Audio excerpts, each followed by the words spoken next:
अब हम देखेंगे भाई कि बोहर ने इसको कैसे एक्सप्लेन किया। ठीक है, अब हम देखते हैं Bohr's explanation of hydrogen spectrum कि भाई जो नील्स बोर थे 1913 के अंदर, तो भाई 1911 के अंदर जो भी मॉडल आया था आपका रदरफोर्ड मॉडल। ठीक है, 1913 के अंदर आपको पता है भाई जो बोहर का एटॉमिक मॉडल था वो आया था, और उसके बेसिस पे इसने भाई आप किस तरीके से बहुत ही इजीली जो स्पेक्ट्रा ऑफ हाइड्रोजन एटम उसको आप एक्सप्लेन कर सकते हो। तो पहले आप ये बताएं बोहर का एटॉमिक मॉडल था क्या। और भाई इससे पहले लेक्चर में मैंने आपको बोहर एटॉमिक मॉडल ही पढ़ाया था। ठीक है, तो जब हमने आपको derivation of Bohr atomic model करवाया था तो वहाँ पर आपने ये बताया था भाई कि न्यूक्लियस के चारों तरफ घूमते हुए इलेक्ट्रॉन ना तो एनर्जी एमिट करे ना एनर्जी एब्जॉर्ब करे, और वो कुछ खास ऑर्बिट्स में ही घूमेगा। ये आपको हमने भाई पढ़ाया था पहले, इजंट इट। ठीक है, तो उन ऑर्बिट्स की, तो उन बोहर ऑर्बिट्स का जो रेडियस था वो तो किस फॉर्मूला से आया था हमारे पास। तो उन बोहर उन ऑर्बिट्स के लिए फॉर्मूला हमारे पास क्या था, epsilon not h square n square by pi m e square z, isn't it. और आप जब एप्सिलॉन h पाई m और e की वैल्यू पुट करते तो आपके पास क्या बन जाएगा 0.53 n square by z angstrom. ठीक है, और उन बोहर ऑर्बिट्स में इलेक्ट्रॉन की जो एनर्जी है उसके लिए फॉर्मूला हमारे पास क्या था, minus m e raise to the power 4 z square by 8 epsilon naught square h square by n square. ठीक है, सिमिलरली आप यहाँ पर बाकी सभी कॉन्स्टेंट्स की आप वैल्यू पुट करते हो तो आपके पास क्या था minus 13.6 z square n square electron volt, z square by n square electron volt. तो ये आपको पता है। ठीक है, और इसके बेसिस पे भाई अब इसके ताकि आप अब थोड़ा ट्रांजिशंस का भाई जो विजुअलाइजेशन आप वो कर सको, तो मैं आपको एक बार ये बताता हूँ कि भाई तो ये तो फॉर्मूला आपके पास क्या था बताओ भाई बोहर ऑर्बिट्स के लिए, और ये फॉर्मूला आपके पास क्या बताओ भाई एनर्जी के लिए, इजंट इट। अब इनको यूज़ करते हुए आप एक बारी जो एटम है, जो हाइड्रोजन एटम है, अब स्पेशली भाई यहाँ पर हम बात क्या करेंगे हाइड्रोजन एटम की, तो Z यहाँ पर क्या पुट कर देना आपने 1, और यहाँ पर आपने Z क्या पुट कर देना है 1। तो रेडियस का फॉर्मूला क्या बन जाएगा 0.53 n स्क्वायर एंगस्ट्रॉम, और एनर्जी का फॉर्मूला क्या बन जाएगा -13.6 by n square electron volt, isn't it. Z मैंने 1 पुट कर दिया है। अब इनको यूज करते हुए एक बार आप बोहर का एटम, भाई बोहर मॉडल के अकॉर्डिंग हाइड्रोजन एटम को आप ड्रॉ करें और साथ में उसका एनर्जी लेवल ड्रॉ करें, तो वो आपके पास क्या आएगा, वो आपके पास आएगा भाई ऐसा। ये मैंने आपको बताया भी था। तो ये बताएं क्या है, ये आपका भाई क्या है हाइड्रोजन एटम।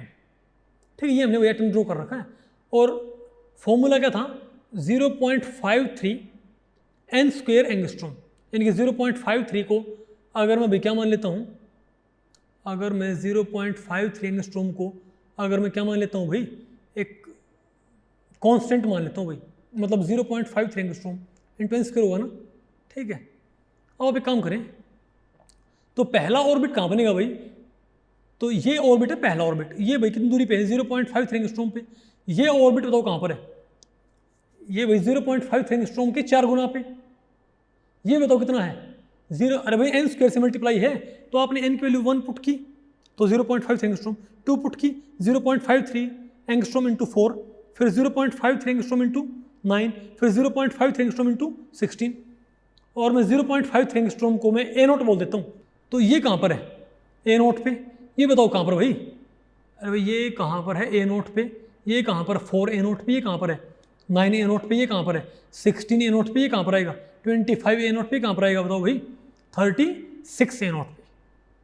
तो एक बात तो आपने ध्यान रखनी हुई कि तो अगर ये ऑर्बिट कहाँ पर है ए नोट पे, और ये बताओ कहाँ पर है 4 ए नोट पे, तो इनमें गैप कितना 3 ए नोट, इसमें और इसमें कितना गैप का 5 ए नोट, इनमें कितना गैप होगा भाई बताओ भाई 7 ए नोट, इनमें कितना गैप होगा बताओ भाई 9 ए नोट, इनमें कितना गैप होगा बताओ भाई 11 ए नोट। तो एक तो आपने ध्यान रखना भाई कि जब आप बोहर एटम ड्रॉ करते हो तो उनमें मैंने आपको पहले भी बताया था कि जब आप बोहर एटम ड्रॉ करते हो तो जो ऑर्बिट्स आप बनाते हो, ऑर्बिट्स में जो स्पेसिंग हुई वो लगातार बढ़ेगी।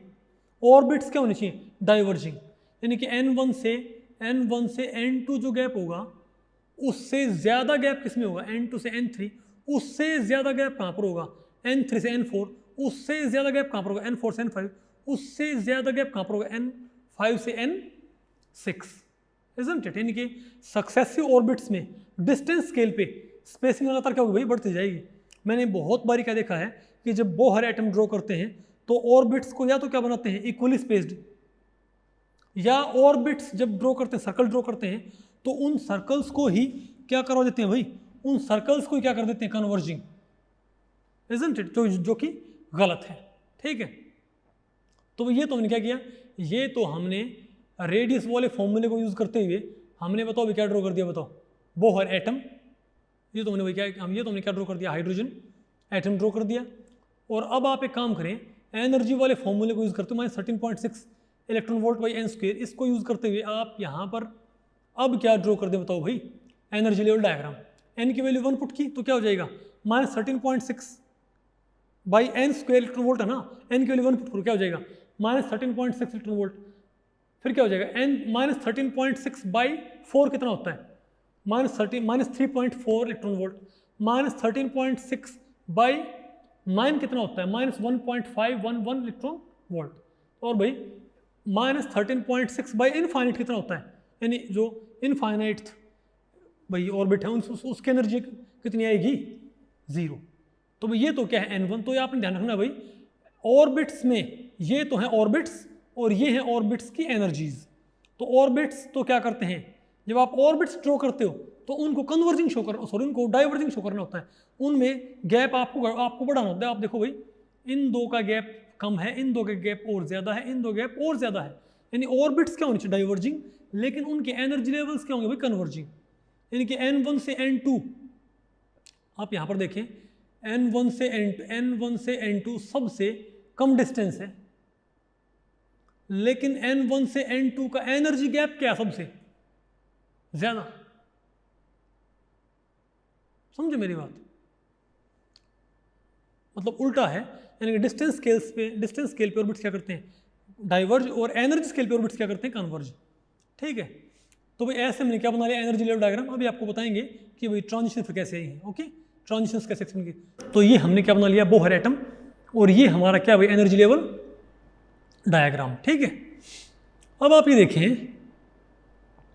देखें भाई, अब आपने ट्रांजिशंस तो पता करनी पड़ेंगी ना। ठीक है, तो ट्रांजिशंस को पता करने के लिए अब आप ये मानोगे कि किसी पहले ऑर्बिट से इलेक्ट्रॉन दूसरे ऑर्बिट में जाए तो एनर्जी एब्जॉर्ब करेगा एक खास फ्रीक्वेंसी। ठीक है, और पहले से तीसरे में जाए तो एब्जॉर्ब करेगा, और तीसरे से दूसरे में आएगा तो एनर्जी एमिट करेगा। तो आप ये माने भाई कि ट्रांजिशन होती है लोअर एनर्जी ऑर्बिट से हायर एनर्जी ऑर्बिट NH में। ठीक है, तो आप ये बताएं जो एनर्जी गैप होगा वो आप कैसे कैलकुलेट कर सकते हो। तो डेल्टा ई क्या होगा, EH माइनस EL। अब EH बताओ क्या है, हायर एनर्जी ऑर्बिट की एनर्जी, और ये क्या है, हायर एनर्जी ऑर्बिट की एनर्जी, और EL क्या है, लोअर एनर्जी ऑर्बिट की एनर्जी। तो EH का फॉर्मूला बताओ क्या हो जाएगा। तो इसमें आप एक बारी NH पुट कर दें, एक बारी यहाँ पर NL पुट कर दें। तो NH पुट किया तो EH का फॉर्मूला आ गया, और यहाँ पर NL पुट किया तो हमारे पास EL का एक्सप्रेशन आ जाता है।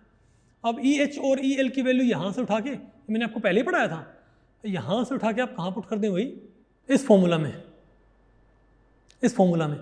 तो ये क्या हो जाएगा भाई, ये तो बताओ क्या है, EH और माइनस माइनस, और EL की जगह आपने पुट कर दिया, माइनस माइनस क्या हो जाएगा भाई, प्लस, इजंट इट। अब अरे भाई ये क्या हो जाएगा, प्लस हो जाएगा। तो NL वाली टर्म को आप आगे लिखो, आगे आ जाती है। अब बताओ इसमें से कॉमन क्या है, अब इसमें से कॉमन क्या है, ME की 4,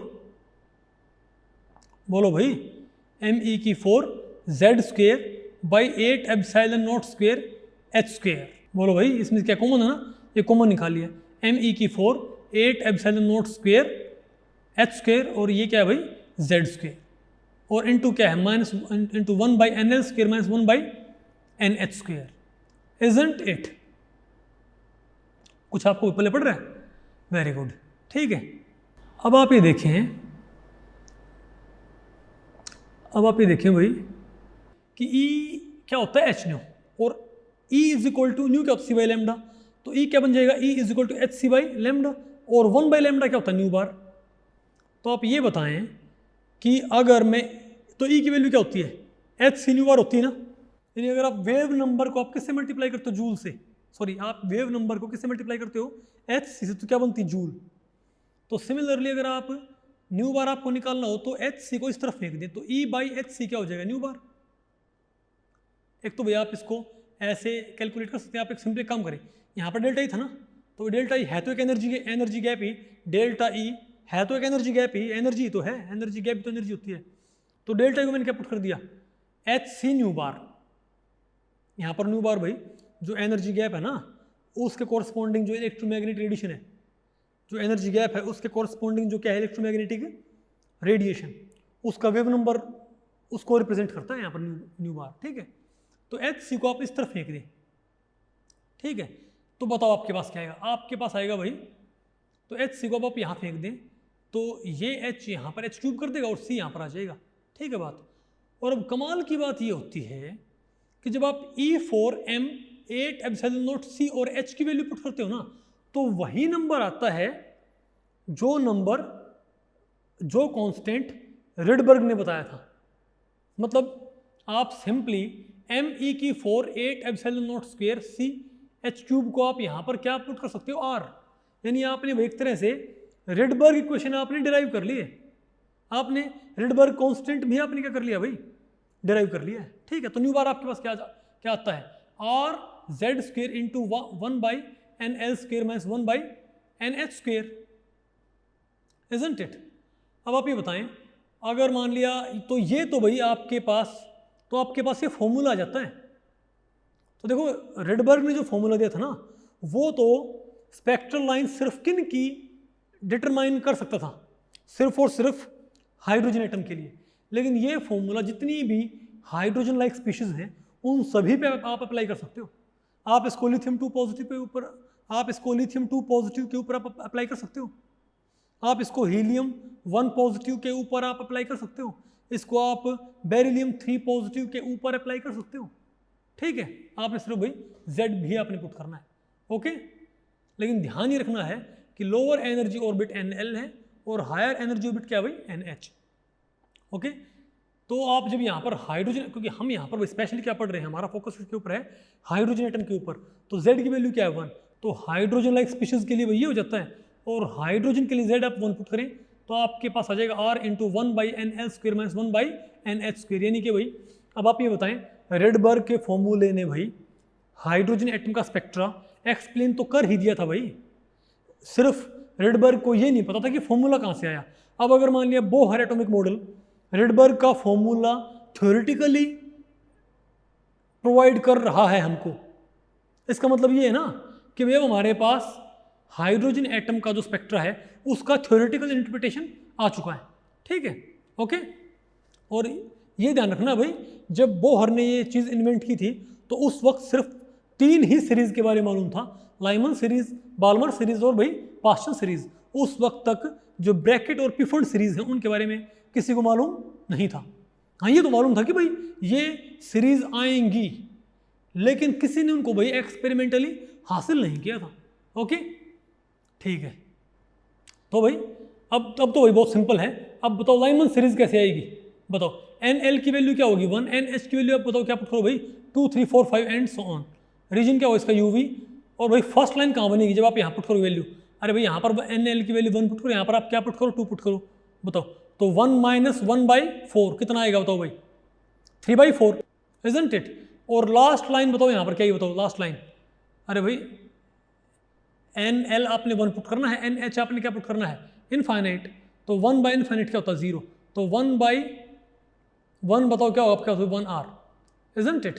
ठीक है, तो 1R पे क्या आएगी इसकी भाई लिमिटिंग लाइन, तो ये तो आ गई आपकी भाई लिमिटिंग लाइन, और ये आपकी बताओ क्या भाई first line. Similarly Balmer series बताओ कैसे आएगी, अरे भाई यहाँ पर आप एक काम करें 2 पुट करें और यहाँ पर 2 पुट किया, तो NL तो आपने 2 रखना है, और आपने भाई NH आपने क्या पुट कर दिया, एक बारी 3, एक बारी 4, एक बारी 5, एक बारी 6। ठीक है, तो आपके पास बताओ क्या जाएंगे भाई विजिबल लाइन। ठीक है, आपकी भाई बाल्मर सीरीज आपको मिल जाएगी। और इसमें फर्स्ट लाइन कहाँ पर आएगी बाल्मर सीरीज, देखो भाई, अरे भाई ये है बाल्मर सीरीज, ये जो फर्स्ट लाइन है ये बताओ कहाँ बनेगी, ये लाइन बताओ 0.139R पे, और लिमिटिंग लाइन कहाँ बनेगी 0.25R पे। ओके, अब पास्चन सीरीज के लिए आपने क्या करना, आपने NL क्या पुट करना है 3, यहाँ पर NL क्या पुट करना 3, और NH क्या पुट करना आपने 4, 5, 6 एंड सो ऑन। ठीक है। और ये कहाँ पड़ेगी आपकी नियर IR में, और इसकी फर्स्ट लाइन कहाँ पर आएगी 0.0486 R, और इसकी भी लिमिटिंग लाइन कहाँ पर आएगी 0.111 R, ठीक है। और आपको भी साफ नजर आता होगा कि लाइमन सीरीज का देखो यहाँ से लेके और यहाँ तक आपकी लाइमन सीरीज, और यहाँ से लेके यहाँ तक आपकी क्या है बाल्मर सीरीज। तो लाइमन सीरीज में और बाल्मर सीरीज में किसी भी तरह का कोई ओवरलैप नहीं है। मतलब लाइमन सीरीज की जो फर्स्ट लाइन है वो बाल्मर सीरीज की लिमिटिंग लाइन से कहीं आगे। सिमिलरली बाल्मर सीरीज का कोई ओवरलैप नहीं है पास्चन सीरीज से। मतलब बाल्मर सीरीज की फर्स्ट लाइन कहीं आगे है, जो इसकी अल्फा लाइन वो कहीं आगे है पास्चन सीरीज की लिमिटिंग लाइन से, इजंट इट। और भाई कन्वर्जिंग क्यों है ये मैंने आपको बताया था, क्योंकि भाई लेवल्स क्या है सारे कन्वर्जिंग। भाई लेवल्स क्या, एनर्जी लेवल्स क्या थे सारे। अरे भाई अगर एनर्जी लेवल्स कन्वर्जिंग थे तो ये भी तो क्या आएंगे भाई, कन्वर्जिंग आएंगे, ठीक है। आप इसको ऐसे देखें, अगर आपको मैं वही ग्राफिकली इन ट्रांजिशंस को आपको बताना चाहूँ तो डिस्टेंस स्केल पे आपको वही ट्रांजिशंस आपको भी कैसे नजर आएंगी। देखिए लाइमन सीरीज, आप बताओ लाइमन सीरीज कैसे आएगी। देखो देखो ये बताओ क्या आपका N6, ठीक है, ये आपका क्या है भाई N6। तो 6 से फर्स्ट, ठीक है, 5th से फर्स्ट, 4th से फर्स्ट, 3rd से फर्स्ट, 2nd से फर्स्ट, इजंट इट। अब यहां पर हम देखें बाल्मर सीरीज, देखें आप 6 से, अरे भाई 6th ऑर्बिट से 2nd ऑर्बिट, 5th ऑर्बिट से 2nd ऑर्बिट, 4th ऑर्बिट से 2nd ऑर्बिट, 3rd ऑर्बिट से 2nd ऑर्बिट, ये आपकी क्या हो जाएगी बाल्मर सीरीज। ये आपकी वही डिस्टेंस स्केल पे है। फिर आप देखें लाइमन बाल्मर पास्चन। अब भाई पास्चन सीरीज देखिए आप, ये देखिए आप बताओ 6th ऑर्बिट से 3rd ऑर्बिट, 6th ऑर्बिट से 5th ऑर्बिट से 3rd ऑर्बिट, 4th ऑर्बिट से 3rd ऑर्बिट, आ गया आपको भाई पास्चन सीरीज समझ में, ठीक है। पास्चन के बाद क्या है भाई ब्रैकेट, 6th ऑर्बिट से 4th ऑर्बिट, 5th ऑर्बिट से 4th ऑर्बिट, ये आपकी क्या आएगी भाई ब्रैकेट सीरीज। और जो आपकी पिफंड सीरीज है, और जो आपकी भाई पिफंड सीरीज देखो आप देखिए 6th ऑर्बिट से 5th ऑर्बिट।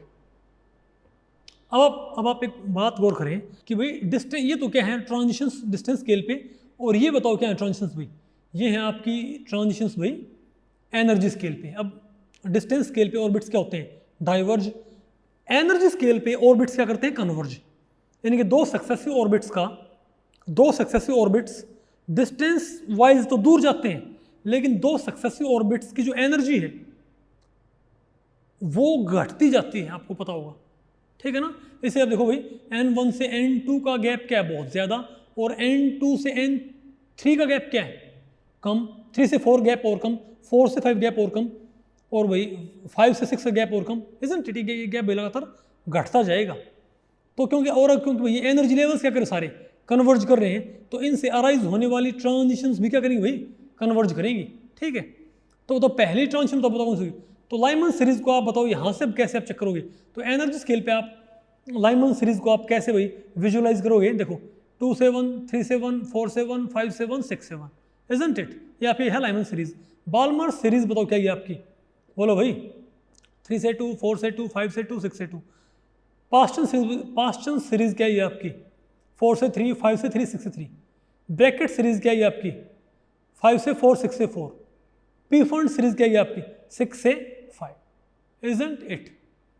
तो इस तरीके से आप इन चीज़ों को एक्सप्लेन कर सकते हो, ठीक है। तो भाई आपने ये तीनों सीरीज आपने एक्सप्लेन कर दी, वेरी गुड। अब आप मुझे एक बारी ये बताएं, तो आपने देखा भाई कि किस तरीके से, तो आपने सिंपली तो Lyman series, Balmer series, Paschen series, Brackett series, Pfund series, तो भाई यहाँ से आप इनको भाई, तो यहाँ पर हमने सिर्फ क्या दे रखी है इनकी फर्स्ट लाइन, और इन सब की भाई लिमिटिंग लाइन दे रखी है। और यहाँ पर आपको एक चीज़ भैया आपको नज़र आएगी, आपको एक चीज़ आपको यहाँ पर नज़र आएगी कि ब्रैकेट सीरीज की आप देखिए फर्स्ट लाइन कहाँ पर है 0.0225 R पे, लेकिन लिमिटिंग लाइन कहाँ पर 0.0625 R पे। तो ब्रैकेट सीरीज की ये बाद में इन्वेंट हुई थी, और ब्रैकेट सीरीज की यानी कि जो लिमिटिंग लाइन है वो पास्चन सीरीज की फर्स्ट लाइन से ज़्यादा पे है। इसका मतलब ये है कि ब्रैकेट सीरीज ओवरलैप कहाँ करेगी भाई, पास्चन सीरीज के अंदर। और सिमिलरली जो पीफंड सीरीज की लिमिटिंग लाइन है बताओ कौन सी है, पीफंड सीरीज की लिमिटिंग लाइन कौन सी है 0.04 आर, जो कि ज़्यादा वेव नंबर पे आती है ब्रैकेट सीरीज के फर्स्ट लाइन से। यानी कि पीफंड सीरीज तो कहाँ तक एक्सटेंडेड होगी, पीफंड सीरीज भाई एक्सटेंड होगी कहाँ मर्ज कर जाएगी, ब्रैकेट सीरीज में, और ब्रैकेट सीरीज कहाँ मर्ज कर जाके पास्चन सीरीज में। लेकिन पास्चन सीरीज, बाल्मर सीरीज और लाइमन सीरीज इनका आपस में किसी तरह कोई ओवरलैप नहीं होता। ओके, लेकिन ये आपने ध्यान रखना है कि जो ब्रैकेट सीरीज हैं और जो पीफंड सीरीज हैं, ठीक है, ये आई कब थी 1922 में। नील्स बोर ने spectra of hydrogen atom explain कब किया था 1913 के अंदर, और एक्सप्लेन करने के बाद भाई 1922 के अंदर किन के बारे में पता लगा हमको भाई, ब्रैकेट सीरीज का, ठीक है ना। यहाँ पर मैं उनके एयर के अंदर भाई मैंने कुछ वेवलेंथ्स उनकी आपको बता रखी हैं, फर्स्ट लाइन की और लिमिटिंग लाइन की, और भाई सिमिलरली पीफंड सीरीज के लिए, ठीक है, उनके भाई जो वेव नंबर है वैक्यूम के अंदर वो मैंने आपको यहाँ पर बता रखे हैं। तो ये भाई क्या है ब्रैकेट, और ये बताओ कि आपकी भाई पीफंड सीरीज। तो अब भाई तो मेरे ख्याल से आपको भाई बात समझ में आ गई होगी, ठीक है ना। ये बताओ क्या आपकी क्या भाई लाइमन सीरीज, ये बताओ क्या आपकी क्या भाई बाल्मर सीरीज, और ये बताओ क्या आपकी भाई पास्चन सीरीज, ठीक है। और ये आपकी भाई और जो ये आपकी क्या बोलते हैं रेड कलर से आपकी जो है क्या आपकी भाई पास्चन सीरीज, ठीक है। ओके, और आपको यहाँ पर भाई साफ नज़र आता है कि भाई ब्रैकेट सीरीज है, वो देखो ब्रैकेट सीरीज देखो भाई वॉलेट कलर से नहीं शो कर रखी है, ब्रैकेट सीरीज कहाँ तक एक्सटेंडेड है बताओ, पास्चन सीरीज के अंदर नहीं जा रखी है। और सिमिलरली पीफंड सीरीज बताओ, पीफंड सीरीज कहाँ तक एक्सटेंडेड है, ब्रैकेट सीरीज क्या गई हुई है।